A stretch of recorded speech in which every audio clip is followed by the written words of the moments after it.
So, Dragon Ball Z, arguably the most popular anime to ever touch a TV screen, and if you haven't been living underneath a rock since the late 1970s, early 1980s, then you have probably either read the manga, watched one of the anime shows, watched one of the movies, and if you've never sat down and indulged yourself in and enjoyed Dragon Ball and been a fan of it, you have most definitely seen memes, pictures, clips, video games. Like, you cannot, like, you at least know who Goku is. Like, you've seen Goku before.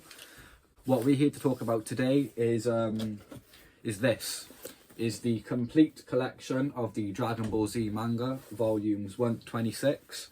And I've just recently finished every single volume, 1 to 26. It also came with a little, like, a guide leaflet thing on, like, Dragon Ball characters and, like, arcs and shit like that. And obviously it also came with a collectible poster, right by there. But yeah, I just want to talk about the manga, right? I want to give it a little review, you know, what my thoughts were, what my opinions are. And I guess the best way to start this off is actually with a complaint. So the very first thing that sticks out in my mind when I think about this manga is, you know, Vegito, right? The Portara fusion of Goku and Vegeta, the one that showed up to defeat Super Buu and basically kick the shit out of him. Yeah, no, his name in the, like, VIZ translated version of Dragon Ball Z is Vegirot, which, you know, I mean, like, I get it's meant to be like a literal translation of Vegeta and Kakarot, because, like, those were the names that the characters were known by in the manga. But, like, you can't tell me I'm lying when I say that Vegirot does not sound intimidating at all. Like, imagine you just, like, rocked up to Majin Buu, who's just, like, wiped out every single person on planet Earth, and said, oh, you better watch out, you're gonna die soon. Vegirot's gonna show up. Like, it's not very intimidating or cool sounding, but he was a pretty cool character, right? So that's like my main issue with, like, the whole of the manga, is that they settled for calling Vegito Vegirot. Like, that was some form of, like, intimidating name for Majin Buu to go up against. But that's, like, my main complaint more than anything, right? And obviously there have been portions of the volumes that have been modified and changed from the original Japanese editions. But you see that with so much manga and anime that gets translated and made popular in the West anyway, that I'd be more surprised and shocked if that wasn't the case. But that's pretty much it for the negatives. I want to talk about the positives, right? Because I really enjoyed this manga. Now, obviously, Dragon Ball Z is quite old. It finished airing, well, the manga finished airing in the 1980s. So that was a pretty long time ago now. That was 40 years ago, basically. We're in 2024 now, which to me is fucking crazy.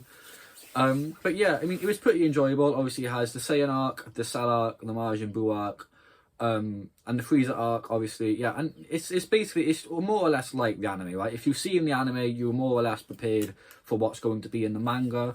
Obviously, there were certain, like, filler bits in the anime and characters that aren't in the manga. But yeah, I mean, I would 100% recommend this, right? It's a brilliant collector's item. Like, genuinely, it has all 26 volumes, and it comes with, well, it says it includes manga volumes 1 to 26, an exclusive double-sided poster, which is up there, and a Dragon Ball Z collector's booklet. So if you're a Dragon Ball Z fan and you haven't read the manga, I would 100% recommend picking that up. You will love it, at least I did anyway. And, you know, it's a little bit expensive. It was, like, just under £200, but, you know, when you're a manga fan and you're a collector and shit like that, you're sort of, like, expected to spend a little bit more money on these things, because collecting things and having a passion can be expensive sometimes. I don't know what you want to hear from me. But yeah, no, it was pretty much more or less the same as the anime, to my knowledge anyway. Like, if you've seen the anime, you've basically read the manga, and if you've read the manga, you've basically seen the anime. But like I said, you know, if you're a fan of Dragon Ball, or for some fucking reason you have never seen it before or read the manga, 100% recommend picking this shit up. It was great to read, it was fun, it was entertaining. Akira Toriyama's art style is very unique. And obviously his characters are great, right? You get to see Goku, you get to see Vegeta, you get to see Future Trunks, Frieza. Why would you not want to read it all? And I probably will include in this video a couple, like, segments from the manga. Maybe not too many. But yeah, no, it was pretty good. I recommend it to everyone who's a fan of anime and manga, particularly if you're a fan of Dragon Ball, Bleach, any sort of, like, shonen, action, teenage boy type shit.